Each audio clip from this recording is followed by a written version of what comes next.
তারা বলবে আল্লাহরে বলো আল্লাহ যেন আমাদেরকে মরণ দিয়ে দেয় জাহান্নামে। মালিক বলবে ইন্নাকুম মাকিসুন, চুপচাপ আযাব ভোগ করো।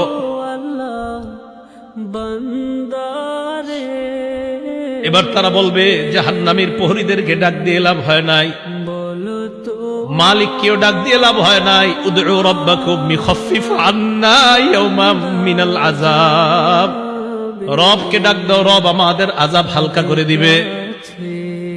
কেন না রবের চাইতে দয়ালু আর কেউ না। এবার তারা ডাক দিবে আল্লাহকে। আল্লাহকে ডাক দেওয়ার পর তারা বলবে, সূরা মুমিনুনের মধ্যে আল্লাহ বলেন রব্বানা গালাবাত আলাইনা শিকওয়াতুনা। তারা ডাক দিয়ে বলবে আল্লাহ আমাদের হতভাগ্যা, আমাদের দুর্ভাগ্য আমাদের উপর বিজয় লাভ করছে। দুর্ভাগ্যদের অন্তর্ভুক্ত হওয়া যাবে না।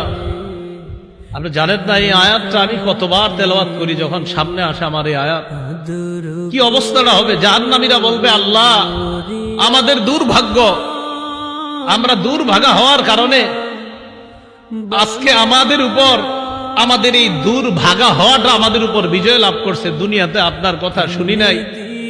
ওয়া কুন্না কওমান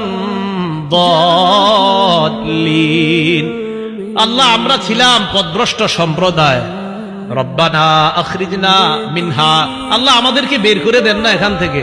ফাইন উদনা ফাইন্না যালিমুন, আল্লাহ একবার বের করে দেখেন, আমরা যদি আর খারাপ কাজ করি আমরা জালেম, আমরা আর খারাপ কাজ করব না। এই কথা বলার পর আল্লাহ যেই জবাবটা দিবেন, আল্লাহ বলবেন ইখসাউ ফিহা ওয়ালা তুকাল্লিমুন। আল্লাহ বলবে লাঞ্ছিত অবস্থায় জাহান্নামে থাক, কোনো কথা বলবি না।